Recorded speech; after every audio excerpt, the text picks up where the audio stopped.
schedule of Retrospective Reviews. Can you believe it's already been 5 years since I've been doing this show? And how long I have come since then. Even this video looks better. Check out my pilot episode back then. And Magic Island is one of them. It has Zach from Home Improvement and Isaac Hayes. Most of the actors are anonymous since their careers were cut short from this horse's ass of a movie. Even the retarded Blackbeard, and I'm serious, he does an over-the-top job acting really badly. Just trust me with this. This movie is so bad that a lot of people don't even know it even exists or not. Copies of it are extremely hard to find and will most likely end up in the dumpster before they're even sold. Yeah, that's what I'm talking about. And hopefully in the 5 years that have passed, there's probably got to have been way more terrible movies and games and shows that came out within the years.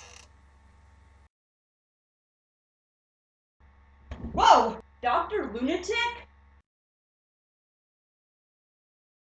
The demon who is possessed, who is behind the creation of all shitty media, to dumb you down and submit to my will. Oh my god, that's your true form, Dr. Lunatic? I am the personification of all your troubles in life, as well as everyone others. You're the devil of bad media! How should I deal with you? What you do on the show will do nothing! However, as punishment for butchering my creations, I am giving you the punishment of watching these 5 masterpieces! Do as I say, or I will put your head on a pitchfork and eat it on the kebab! Okay, I will. By the looks of it, the celebration is to do 5 reviews in 1 episode. And by the looks of what he has, it's gonna be a rough ride. Now, to compensate for the 15-minute time limit on the show, these reviews are going to be rather short. So I'm going to basically do a very quick review over and not really be as comprehensive as I usually am. I will actually begin with a movie that is pretty damn creepy and has actually been referenced on several of my other reviews. And that is Felix the Cat Movie. Yes, remember when I did Felix Saves Christmas? Well, it's heavily based on the Felix the Cat Movie. And believe me, this is a hell of a lot worse. So apart from not making any sense, it's just downright weird to the point it's scary. Narrated by a talking beheaded Macy's Day balloon. Trouble is trouble, no matter where you are. Like here, we actually start off in a fictional kingdom of Princess Oriana, who should really be a queen, since there's no other king and queen there. And there's, of course, a warning by the prophet. Warning of... I saw all the signs in the cards in the stuff. Now tell us what you've seen on the cards. Black duck on a green planet. You see, you cannot deny that. A black duck on a green planet. How is that a warning sign of an invasion? Some guy, Duck King... The Duke of Zill, he's gotten through the impasse with a whole army. Invades her kingdom, and she actually tries to escape to the defense border, but is caught before it opens. But however, she is able to get her cry for help across by a talking, glowing tear that somehow jumps into the dimension of, you guessed it, Felix the Cat. And then he follows the tear into a mysterious cave. And then is somehow transported to the dimension where it came from. And if you've already lost trying to make sense, then I don't blame you. And after Felix encounters some bizarre creatures, he's then brought to a carnival filled with a bunch of Where the Wild Things Are rejects, and sees Oriana dancing in a bubble.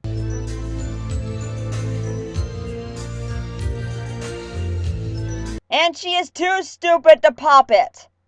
And Oriana then tells Felix the story about her evil uncle. Was it supposed to do that? He was horribly disfigured. Wait, horribly disfigured? He's not horribly disfigured! They forgot to redraw him again after this accident of being horribly disfigured. Yes, and then they escape through Air Force, and then the king is sealed away in a book. This actually wraps up the review. And speaking of terrible cat movies, let's look at the worst superhero movie of all time. That involves Catwoman. Yes, that notorious Halle Berry movie where she openly accepts her Worst Actress award at the Razzies. First of all, I want to thank Warner Brothers. Thank you for putting me in a piece of shit, god-awful movie. In the early to mid-2000s, comic book movies were making a comeback after that abomination Batman and Robin, starring Schwarzenegger and George Clooney. What killed the dinosaurs? The Ice Age! And that was actually considered the worst superhero movie ever until this piece of shit came out. Halle Berry plays a businesswoman working for a cosmetic company run by an evil woman who wants to make an anti-aging cream that can give them superpowers. And yet, when people stop using it, they become extremely sick. So it is her job to stop the distribution of superpower cosmetics. And this even involves her following a cat until she eventually is flushed down a drain pipe and killed. I'm not kidding. She's dead. Unfortunately, a horrible computer-generated cat breathes life back into her. Literally.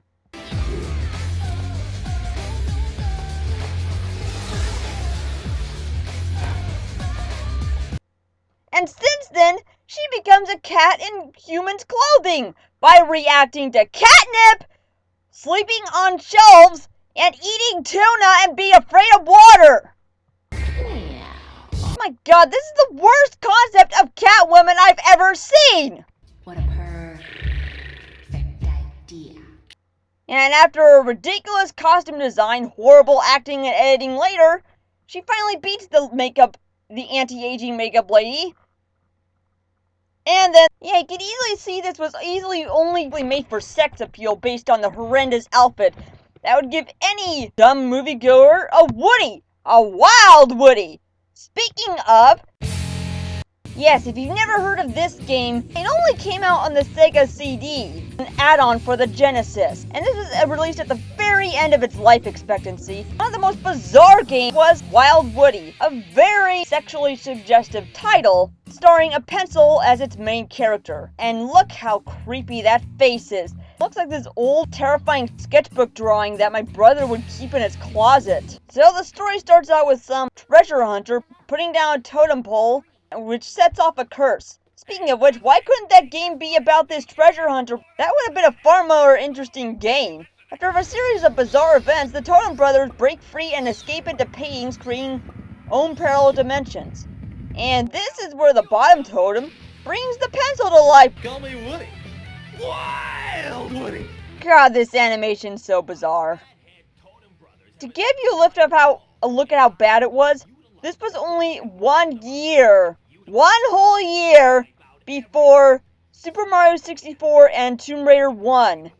Each of these worlds that the Totem Brothers have jumped into is one of the levels. Being a jet, little boy, it's time to start sketching. Yahoo! Damn it! No one likes using number 2 pencils! How are we gonna get kids to take Scantron tests? I got an idea! Wow, Woody! And aside from that, graphics just look like your typical Genesis game with bizarre controls, and Woody has a very strange attack where he wipes out. That's something my dog does. And since you actually have to jump on enemies before you rub them out, trying to kill them will always hurt you, which is a serious flaw.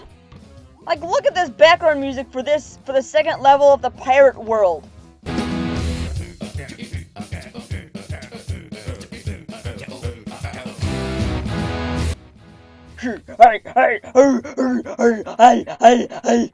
What kind of song is that? Then after fighting the first boss, you finally find the first totem brother. I am all-powerful young pencil. You shall not defeat me! Do this again to all other 5 totem brothers, and the world is saved. Thanks again, Woody. I'll see you next time the world needs saving. Yeah, only if we sell a zillion units. The last we see of Wow Woody! And speaking of scary-looking games, this is an unbelievably bad horror game, Dark Castle. With the absolute stiff controls and the repetitive, most cliché horror track that you would ever find on the Genesis.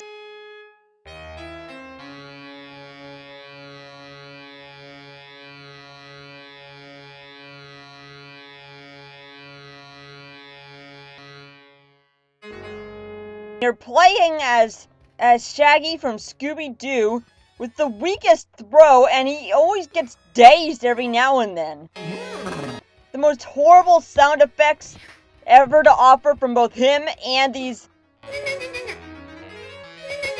Oh my god! Shut up!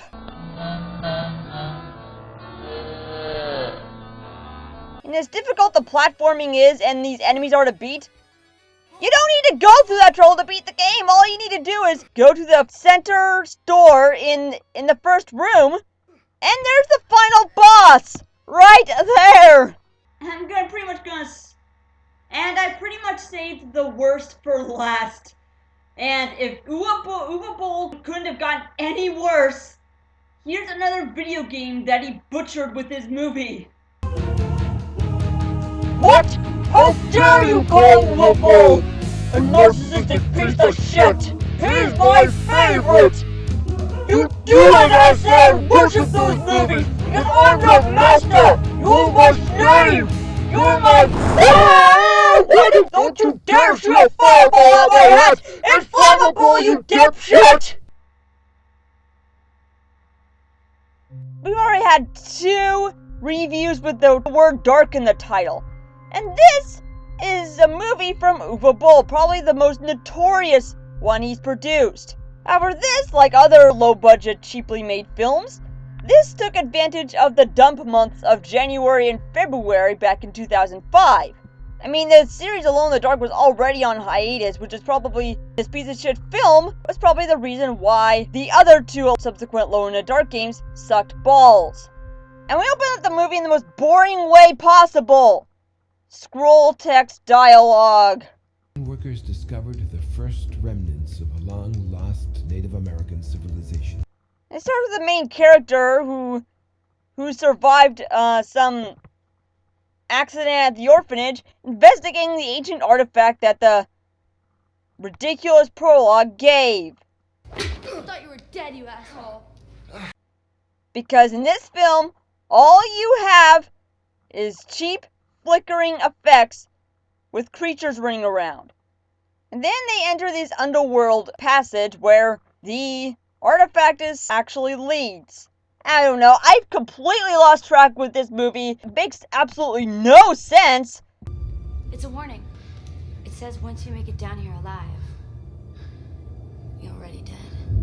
And after they go through all that trouble, they find the entire place is evacuated all in one night! Why were they able to get the signal to leave the town? I mean, and if there's any slaughters, why isn't there any blood and corpses laying around? Your guess is as good as mine. So there you have it. 5 reviews in 1 episode. What do you think? What do you think, Media Devil? I'm still burning here!